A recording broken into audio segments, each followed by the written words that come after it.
is Linus from Linus Tech Tips, and we hacked the phone network in order to spy on him. That's pretty messed up, Derek. I slept easier not knowing that. We intercepted his phone calls and stole his two-factor passcodes. Is that your number, Linus? Yeah. Hold on, was it? This Oh yeah, exposing the flaws in our phone system. Yeah, this is Linus from Linus Tech Tips, and we hacked the phone network in order to spy on him. That's pretty messed up, Derek. I slept easier not knowing that. We intercepted his phone calls and stole his two-factor passcodes. Is that your number, Linus? Yeah, but mine didn't even ring. We didn't touch his phone. We didn't send him an email or a text, nothing. We did it all remotely. And the worst part is, it could happen to you.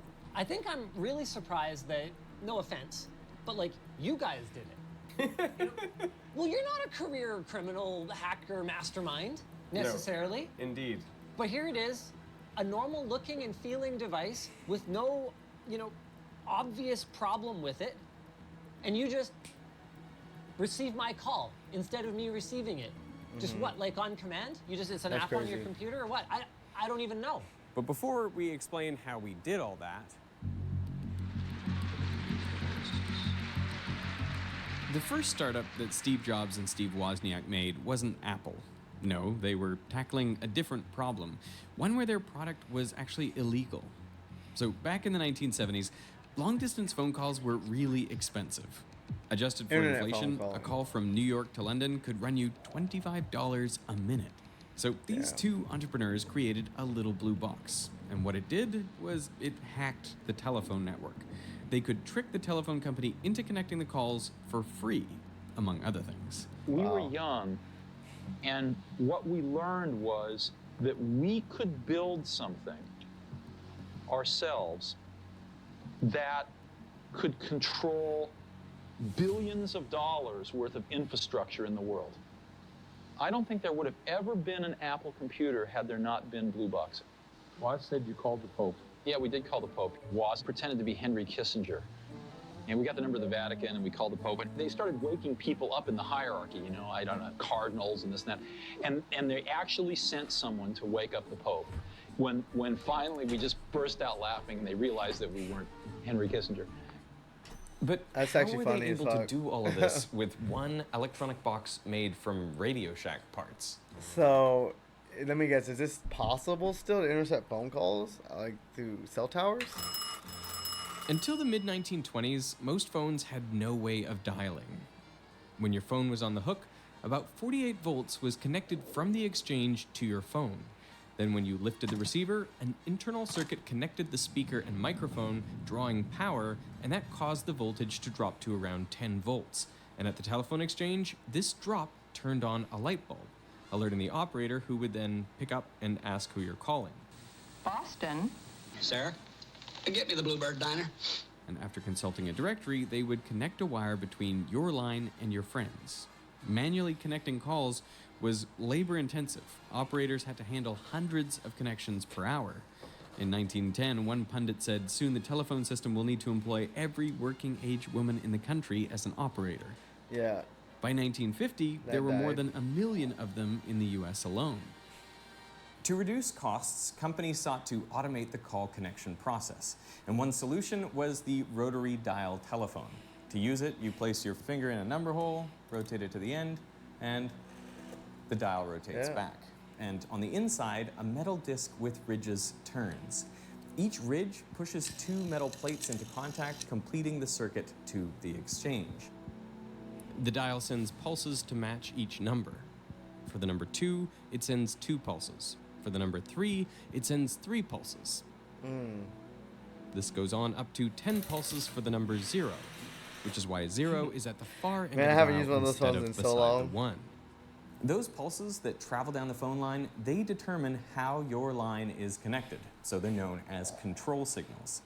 But as the length of the transmission line was increased, so did its capacitance and resistance, and this caused the clear input signals to become distorted, smoothing out voltage changes. So now the pulses couldn't trigger the switching at the exchange. While this wasn't a problem for local calls, it made automating long distance almost impossible. Now, all phone lines, I including didn't know long-distance ones, were built to carry sounds in the human voice and hearing range, mainly from 300 to 3,400 hertz. Okay. So why not use this built-in capability to carry control signals? To do this, phone companies introduced the touch tone or push-button telephone. On a keypad, specific frequencies were assigned to the horizontal axis and the vertical axis, so that each button was uniquely identifiable by the combination of two tones. That's smart. By sending control signals within the voice band, all telephone networks could receive it using their existing systems, independent of distance.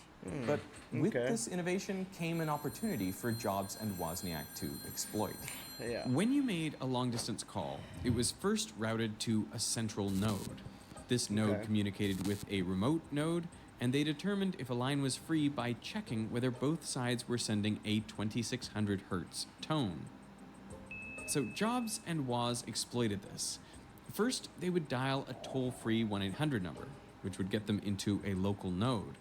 And then they would send a 2600 hertz tone into the phone. This would trick the remote node into thinking the call had been disconnected. So the remote node would start playing the 2600 hertz tone again, but Jobs and Woz were still on the line. And when they stopped playing the tone on their side, the remote node assumed a new call was being placed. By sending a key pulse tone, followed by the desired phone number and ending with a start tone, they could connect to any long-distance number for free, as the home node still believed it was connected to a toll-free number. Oh, that's The smart as fuck. vulnerabilities in the signaling system were obvious. You have to really know like how that shit works. I guess damn, that's crazy. We went from phones to yeah, that's genius. They went from like regular phones to fucking smartphones. That's crazy, or computers and then phones, really. But that's just crazy, man. That's smart as fuck. To mimic the 2600 hertz tone, some people would even use a toy whistle from a Cap'n Crunch cereal box. It just happened Wow, to what? make that frequency. The telephone Are you company fucking serious? That's fucking hilarious. clearly needed to develop a new signaling protocol. Digital. And their solution was to use a separate digital line for carrying controls. See, I knew it. That way, no one could control the network by sending tones down the voice line, because That's it no crazy. longer controlled how the call was connected. This new protocol was called Signaling System Number 7, or SS7 for short, and it's still broadly in use today. But it may not be as secure as people thought. Yeah, this is Hello. My he name hacked is Latifa Linus, so Al-Maktoum. I was Princess Latifa of Dubai claimed that her father, Sheikh Mohammed, wait, what? She's kind of cute. She's kind of cute. Latifa of Dubai claimed that her father, Sheikh Mohammed, the ruling emir, had held her in solitary confinement I've been in to the Dubai, dark, like, so beaten many and times. sedated for When I was in the several military. years.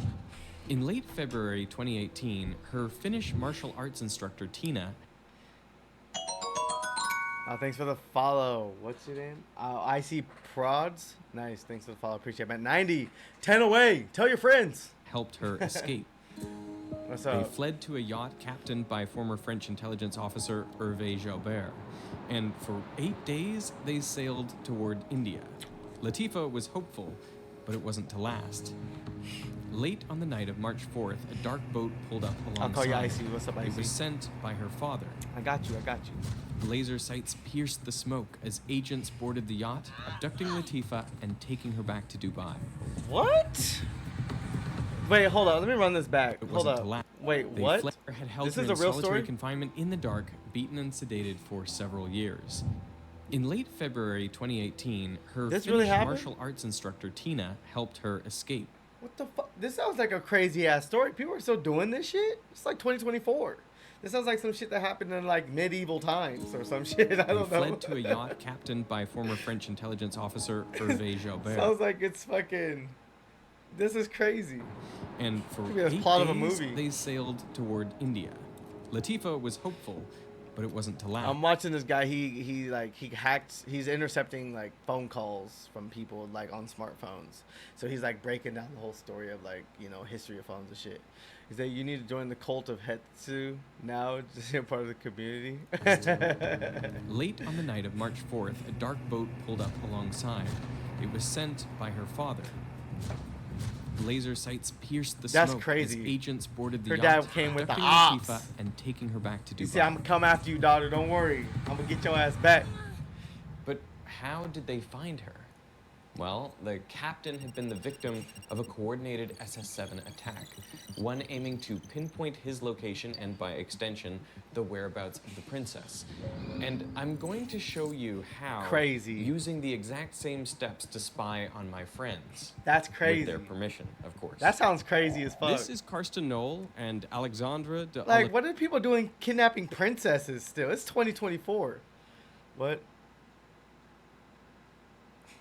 White? Oh, highlighted? Oh, yeah.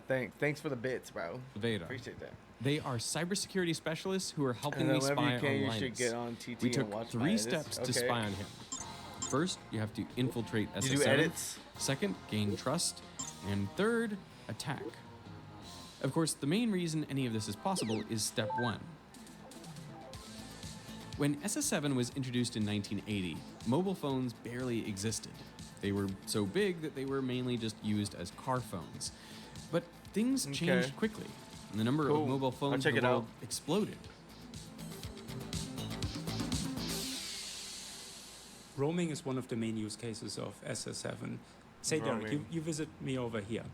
Your phone would try to connect to a network that's It will. foreign, and that network would then have to reach out to your home network in Australia, asking, is this a valid customer? Yeah, yeah. Are you willing to pay for the charges charges, that yeah. they'll incur on my network? Yeah, you have to get international travel on your phone so you can connect to international services. Yeah. And all of that information is exchanged over SS7. That's for edits. So I helped them. Oh, that's what's up. That's what's up. Yeah, I'll check it out. For this to work, telcos need to communicate with each other. So the way they do that is by making sure they're part of the same club. The way they share membership to this club is by using unique addresses to identify where requests are coming from. SS7 is a global network, just like the internet. And like on the internet, you need some addressing scheme. So you need some way of saying this is me and this is you. And on the internet, we use IP addresses. On SS7, we use what's called global titles, GTs. So to provide global roaming coverage, telcos typically establish agreements with 2 providers in each country they serve, one primary and one backup. Telcos generally accept messages only from global titles with which they have agreements. The whole system Yeah, is that designed makes to be a closed network with few barriers once inside. This is known as the walled garden approach. Okay. So this system seems pretty secure, and it was. Until. When SS7 was developed in the 80s, the telecommunications landscape was dominated by a few large, reputable operators. AT&T, These operators had Verizon. established relationships and mutual interest in maintaining the integrity of the network. But 45 years on, the landscape has shifted dramatically. There's a lot of Now people there now. are over 1,200 operators and 4,500 networks, many of which need SS7 access. That's From 4,500 networks? God damn. Damn. I just got AT&T. I had Singular when I was a kid. See, and then they got bought out by AT&T, and I'm still on AT&T. virtual network operators to mass text services sending Uber Eats notifications. But I might switch. There are so many more I might players switch in to, the garden that not all of them are Xfinity. They're trustworthy. giving deals for the new 16. Those companies, some of them I'm not trying to get a new sell phone. I just want to services carry my phone onto over. I gotta third pay this parties. off. Some of them can be bribed, some of them can be hacked. So What? there's Bribed probably and hacked? thousands of ways into SS7 at reasonable effort or cost. How much are we talking? Like, how much would it cost to buy access to SS7? You can buy access to SS7 through bribery. This needs to be way more secure. First off, like what? What are you talking about? This is why you get those spam calls on your iPhone. Scam likely. This is why. Buying a single SS7 connection isn't that expensive. We're talking a few $1,000s per month. That's kind of expensive for a normal person. But if you rich, or I guess if you got like dirty money, I guess that works. Who do sell access? I mean, why would they do it? People sell Money. SS7Xs for one reason: money. Yeah. And thanks to global agreements between providers, What kind of question was accessing a that? trusted GT is like gaining access to all the GTs they have partnerships with. We even saw the invoice of a valuable US-based GT. So he being went leaked. he went and bribed somebody. So he did something a little illegal, didn't he? Ain't that illegal? It should be illegal. illegally for $13,000. That's what I said. a Illegal, month. yeah. Are you buying access to SS7? I'm paying for access to SS7, yes. And we do that because we do SS7 security tests. So we need to be in a similar position as real hackers to get near real results. Smart. So, step 1, infiltrate SS7 is complete. Gain On to trust. step 2, gain trust. Hackers today can try many different things once they've scaled the wall into the garden. But you need more than just SS7 access and a phone number to attack. Even a trusted GT and the phone number of the target isn't enough to uniquely identify them. No, you need something from the SIM card. The real key in a mobile network is a unique 15-digit identifier which belongs exclusively to the SIM card on the phone. It's called an International Mobile Subscriber Identity, or IMSI for short, and it is very important.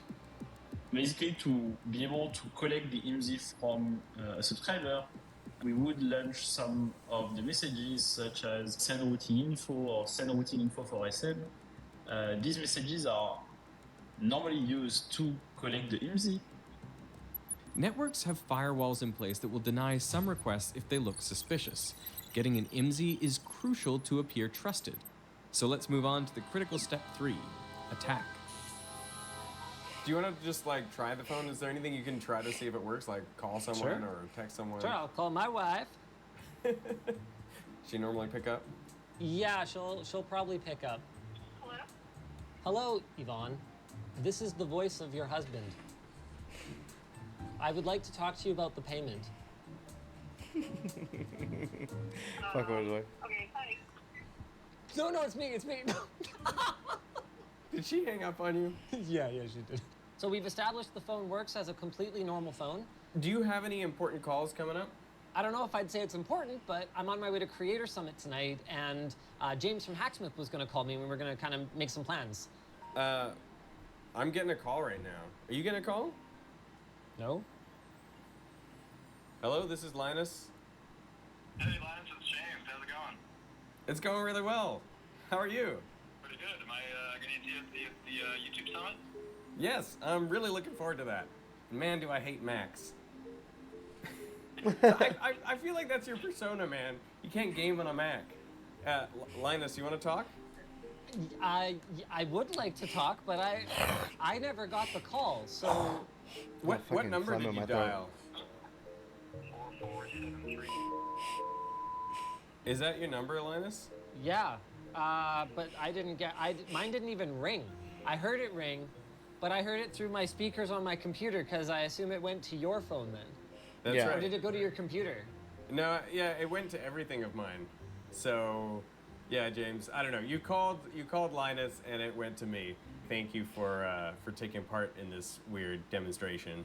There is absolutely nothing here to indicate that I was supposed to receive a call. Yeah. And I mean, the crazy thing is that's like a regular Canadian SIM card in there.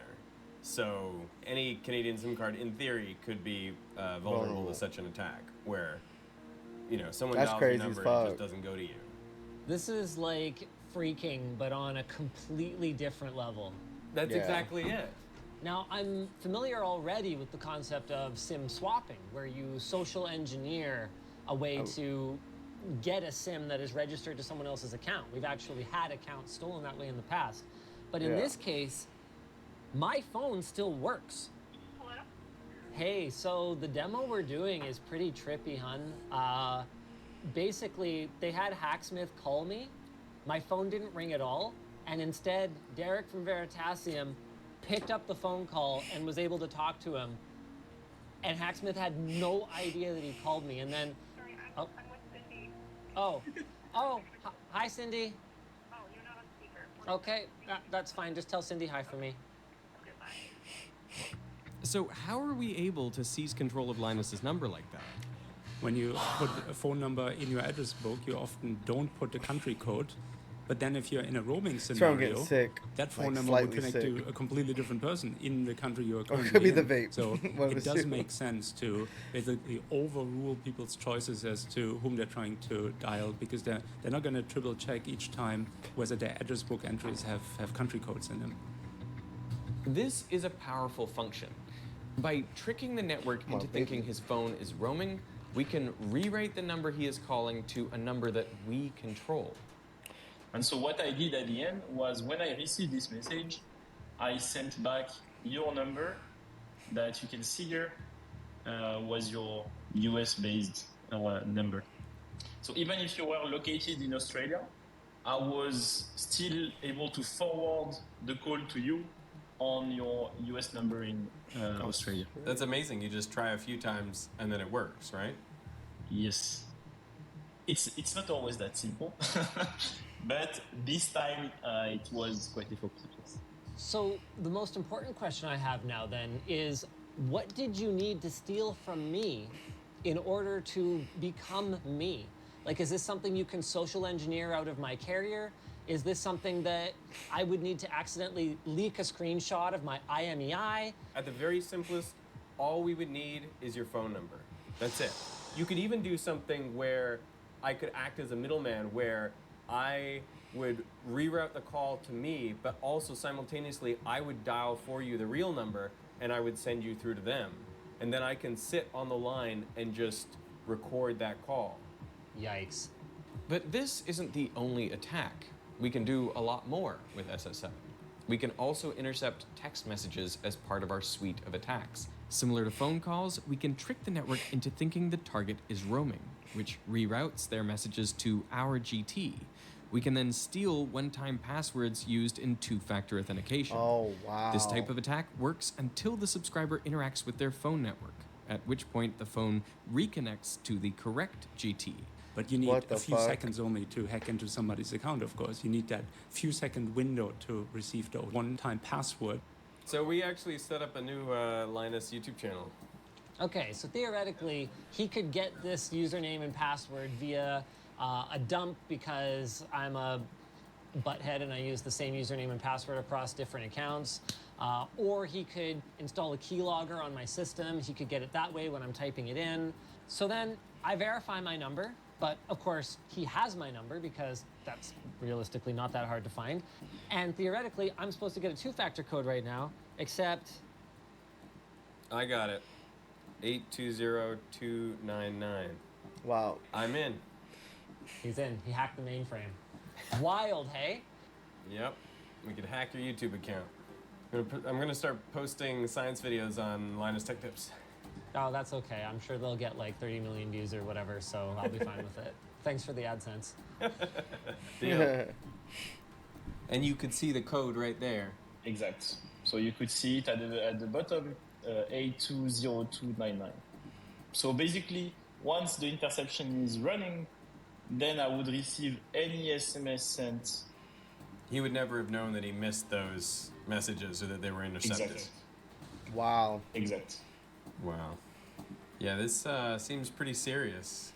I mean, SMS two-factor authentication is almost the default, right? Unfortunately, yes. It's not only the default, but in some cases, it is the only available option.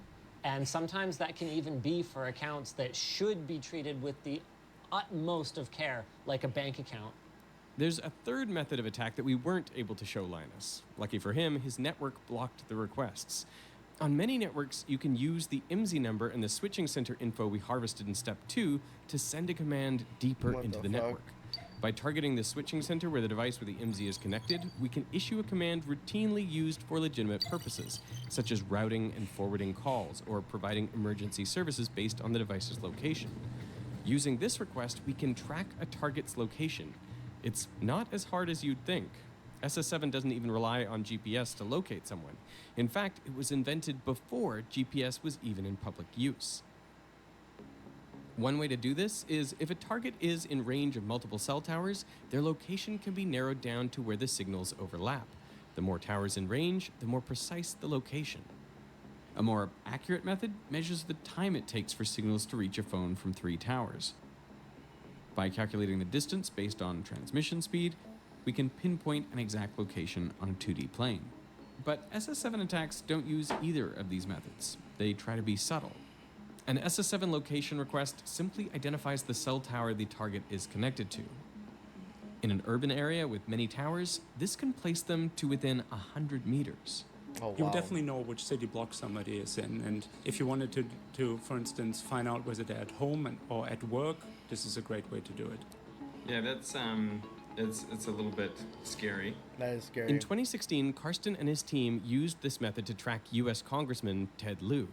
The congressman has been in California, more specifically the LA area. Let's zoom in here a little bit.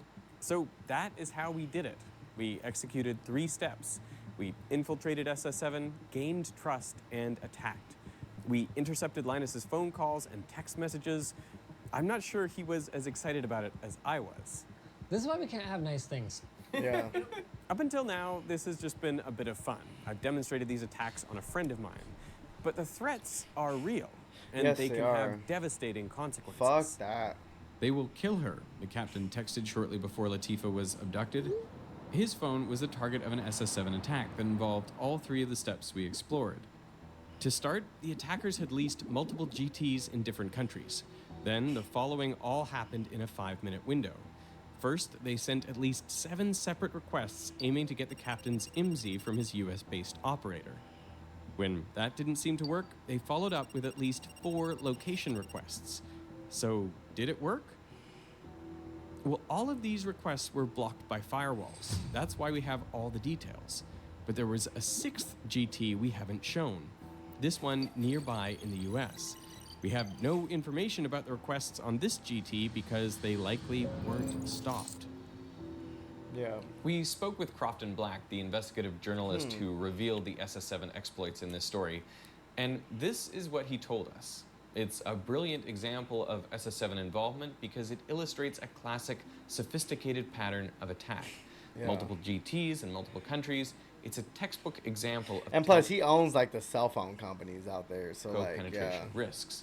Though because the Emiratis were also using other software like Pegasus and other hardware like spotter planes, we can't say that any single one of these was the thing that led to her being found.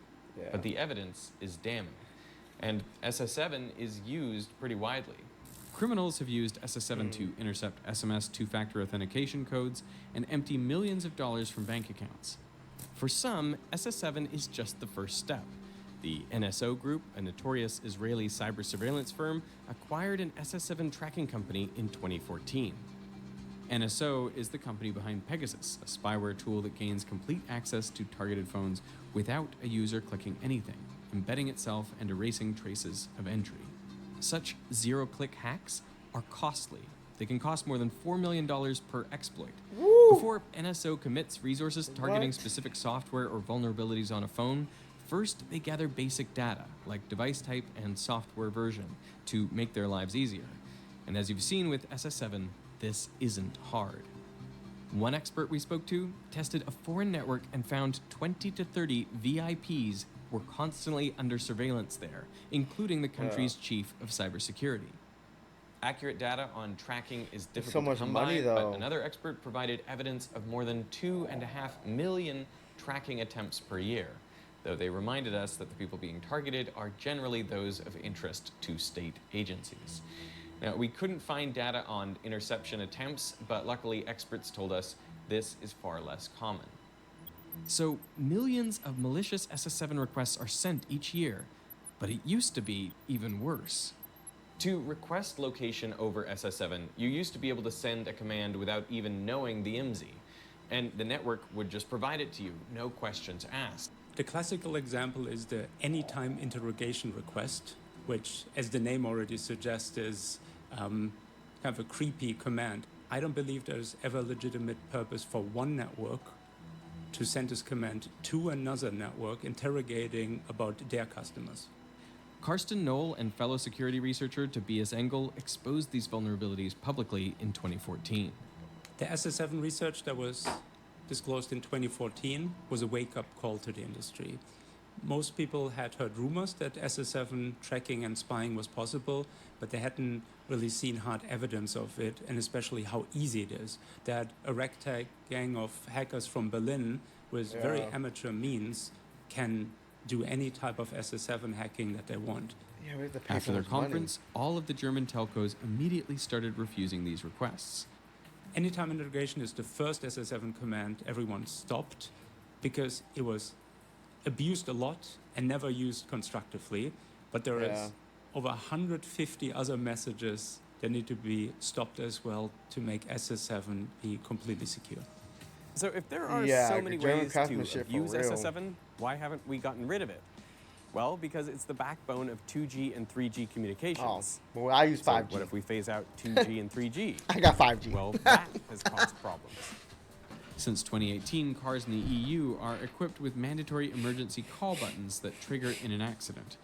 They need a SIM card to work. And to cut costs, guess what auto manufacturers are using? That's right, 2G and 3G SIM cards using SS7. Have to have that legacy support, or when You have 4G to have it, connectivity drops, you Yeah. have absolutely nothing. Oh, true. That's true. When 4G or 5G drops, it does drop you down to like 3G, 2G, which is shit compared to those. But yeah, Left, dude. The number of times that I'm on 3G, not insignificant, and I'm in a metropolitan area. What's surprising of I don't know. I use Wi-Fi at my house, and if I think it drops to 4G.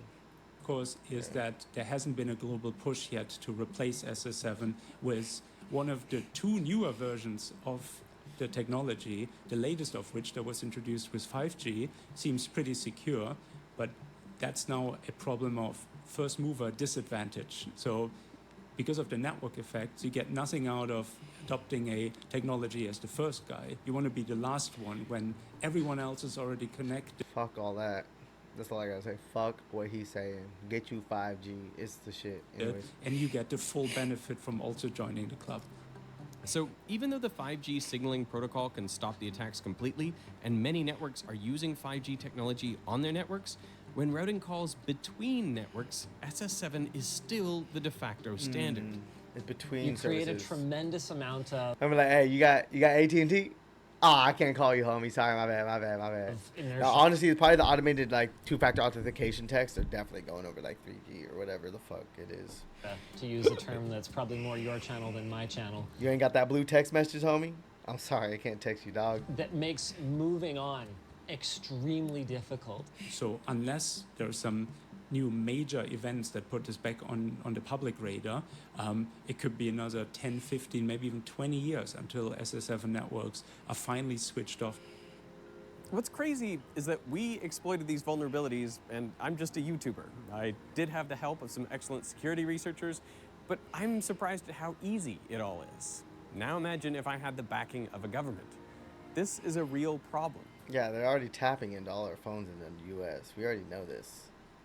Like, Edward Snowden brought that shit to light. They try to bury that shit so hard, but we know. We remember. So what can you do to We just have to live with it. That's just like, we can't do anything about it. protect yourself? On the personal side, as long as you have a SIM card, unfortunately there's not much you can do about location tracking. If possible, choose alternatives to SMS-based two-factor authentication, so messages can't be intercepted. Use an authenticator app or hardware tokens. And if you're worried about phone tapping, use encrypted internet-based calling I ain't worried services about no. like If Signal you worry or about phone tapping, then you got too much money or something. I don't know.